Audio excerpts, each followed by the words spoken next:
What's going on, guys? It's Nick here, back with another video. It's Thursday. You know what time it is. Time for another player breakdown. This week, we're going to be talking about Travis Kelce versus Mark Andrews, trying to determine who should be the tight end one this season. Also, I'm not sure I mentioned it in the previous video. I'm always going to use half PPR scoring whenever I talk about these breakdowns, whenever I talk about like points per game, all that stuff, half PPR scoring. Just want to make sure everyone's clear on that. So, who are we targeting? Well, who are we drafting first? Because both of them, realistically, we want on our teams. Let's start off by looking at what each of them has done so far in their careers, okay? Kelce will be entering his 10th season in the NFL, turning 33 this October. He missed his entire first season due to an injury, but has been remarkably healthy since then, playing at least 15 games in each of the last 7 years. That is crazy. Now, tight ends, I would say in general, stay a little bit more healthy than especially like running backs, just, due to the nature of the positions. But any player, 7 years, playing at least 15 games, that is phenomenal.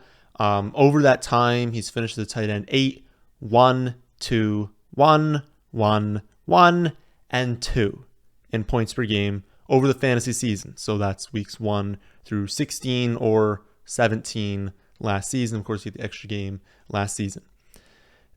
That's incredible. That is a stretch of dominance that you just don't see at any position. Even though there's less competition technically at the tight end position, there's less competition because it's so difficult to be that productive at that position. So not something we should overlook, how incredible he's been. Mark Andrews will be entering his 5th season in the NFL, turning 27 this September, so definitely younger than Kelce is. He hasn't obviously had the chance to show us, longevity, right? Like we can't look at the last 7 years. He hasn't had that yet, right? But he's still been, healthy. Like there's no reason that we should look at health and be like, oh, Kelce's been healthy for this long. Like we can't trust Andrews. Like Andrews hasn't shown us anything that we should question his health. So don't really factor that in at all. Technically, we've seen it more from Kelce, but I don't think that matters at all. If we exclude his rookie season and we look at the numbers he's posted since then, he's got 3 years. He's been tight end 4, 4, and 1 in half PPR points per game, again, over the fantasy season. So I would say not quite as impressive, like not the same resume that Kelce has, but again, like it doesn't get much better than that, right? Like just saying, yeah, he hasn't had, 6 straight years of finishing top 2, but like, he's been a top 5 player in points per game in 3 straight years. And then last year he beat Kelce. He was the number 1 tight end. So still phenomenal. I would say that overall Kelce gets the slight edge in terms of career production, but barely, right? It shouldn't be a huge factor for us. When looking forward into this season, both are going to see a ton of vacated targets, which honestly is scary to think about, right? I mean, the top 2 tight ends clearly from last season have an even more defined target share this season. Like they are just so clearly the 2 best tight ends, and they could have seasons that just shatter everyone else. Now, there are other tight ends we feel good about, other tight ends that could have really good seasons, but I mean, these 2, there's a reason we're talking about these 2 in this video and not even mentioning anyone else because they're so clearly ahead of everyone. But anyways, Tyreek Hill, he leaves behind 159 targets. Marquise Brown leaves behind 149 targets. So, not a huge difference there. We're looking at 150, 160 targets are being left behind by primary pass catchers on each of their offenses. Last season, Kelce had 134 targets while scoring 9 touchdowns, which is good for a 21% target share and a 24% share of the team's receiving touchdowns. Before recording this video, I had Kelce projected to match his 21% target share from last season and to slightly expand on his receiving touchdown share, but barely. It was a very, very minor increase. So should I keep that is I guess the question. Should I change that in this video? I actually went through all this stuff and I kept it the same. I thought that I had really good numbers in there. Yes, Tyreek Hill leaves behind 159 targets. And so if you're thinking of that, you're like, oh, well, shouldn't the target share for Kelce go up? I guess on the surface level, yes, but they also signed Juju, MVS, they drafted Sky Moore. Like they still brought people in, and none of those guys are going to come even close to 159 targets. But, as a group, I think they can do a pretty decent job of absorbing all of those targets as like a unit. And so I didn't really want to change the target share for Kelce.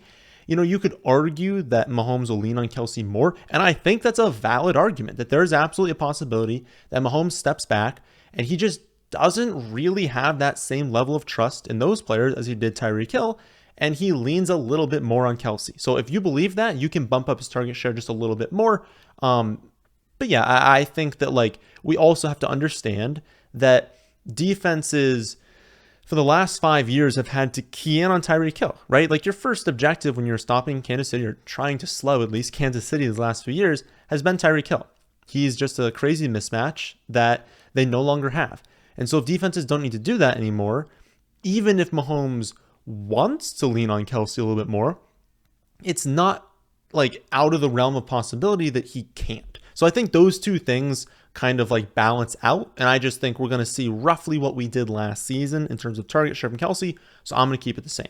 What I did change was very, very slight decreases to his efficiency. And again, really, really small decreases. I don't think he's going to go out there and be highly inefficient, but he's a year older. Again, Tyreek Hill's not there. It might be possible for defenses to slow this offense and slow them through stopping Travis Kelce. And so I took his career average of 70.8% catch percentage and then 12.8 yards per reception, bumped that down to 68% catch percentage and 12 yards per reception. Last season, he actually tied for his worst year in terms of yards per reception in his career at 12.2. So this is a very, very small decrease from there. And they did set a 3-year low with 68.7% catch rate. So again, these are really minor differences, but I'm bumping him down a little bit from what we saw. So given how I project the Kansas City offense this season, which is good, but even that slightly worse than last season, his total projection is coming out to 98 receptions, 1,171 yards, and 9.7 touchdowns, or 13.4 half PPR points per game, which is about half a point per game less than last season. And I think, again, that makes sense. Maybe he sees a little bit more looks from Mahomes, but if he's going to be slightly less efficient, if I think the offense is slightly less efficient, I think those numbers make a lot of sense, and those numbers still would have ended up second in points per game last season. So what about Mark Andrews? How does he compare? Last season, he commanded 153 targets while bringing in 9 touchdowns as well. That was good for a 25.8% target share and a 42.8% share of the team's receiving touchdowns, which is pretty wild, right? And it's actually amazing to look at. Brown and Andrews scored 15 of the Ravens' 21 receiving touchdowns from last season. That's crazy. But it's even crazier to be was that just a fluke? I mean, a little bit. That efficiency was a little bit fluky. But look at the season before. 15 of 27. That's still a really high rate. Season before that, 17 of 37. Again, they were really lucky to score 15 of 21 touchdowns. But I think it's worth noting that every year you look at when these two were on the field together, it was just them and a cliff to just ancillary players just getting the scraps, right? So obviously, again, scoring 15 of 21 touchdowns for those two and scoring 9 of 21 touchdowns for Mark Andrews, that is the high end of variance. It is very unlikely he's going to score again 43% of the receiving touchdowns, but it's worth noting that's part of their offense. They center around these guys. If you look at the career for Mark Andrews, it was 27% of the touchdowns 3 years ago, 26% 2 years ago, and then 43 last year. So if we average all of it out, it was 30.6, and that's not combining those numbers. That's taking the total touchdowns from each season, adding that all together, 30.6%. This season have bumped him up to 33%. So wrap that all up. He was efficient last season. We have to bump that down. I'm giving him better rates than the previous 2 seasons just because, Marquise Brown is gone and he's going to be a guy they lean on in the red zone. But I can't give him over a 40% touchdown share, right? He's going to project as the number 1 overall pick. Okay, so I think 33% is still a massive number. I actually don't know off the top of my head. It's one of maybe the highest rate of any player in the NFL. Maybe Cooper Kupp approaches that, but I'm not sure. But again, you over 30%, that is a massive share, but it makes sense, right? He's a great talent. He's the focal point of this offense, and, Bateman's unproven. I think Bateman's a great talent, but they have no proven receiving weapons on this offense, so you have to give him a huge share. Now, You also have to consider that the Ravens want to run the ball, right? So having a huge share on Baltimore is very different from having a huge share on Kansas City. If they had the same numbers in terms of rates, then obviously Kelce would just shatter Mark Andrews, right? If they both had 30% of the passing touchdowns, well, Kansas City is going to have more passing touchdowns than the Ravens will. And while I think Mark Andrews sees an increase in these rates, I really think this season, Baltimore wants to run it a ton. So I have them ranking first in rushing touchdown rate and third overall in total rush rate behind the Titans and the 49ers. So again, huge rates for them. But if the team's not passing it as much, those numbers go down. But where do they compare?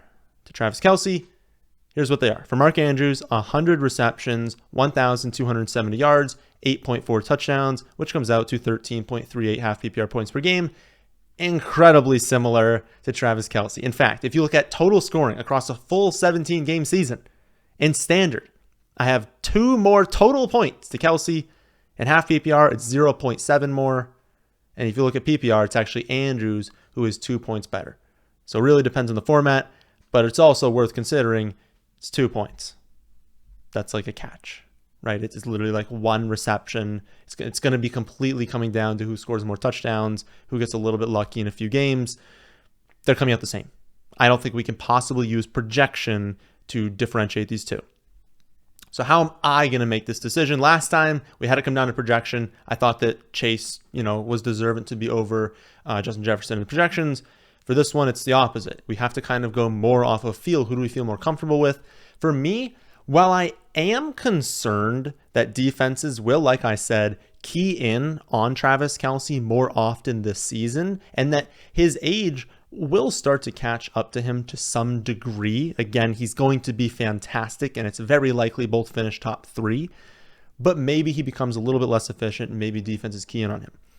With that being said, again, while I'm concerned about this, I'm also concerned that Baltimore is going to look at their passing attack and say, yes, we want to run it so we don't need elite weapons, but maybe we can't enter the season with only Mark Andrews and Rashad Bateman, and they sign a free agent. They do a trade. I think that's a little bit less likely, but it's still possible.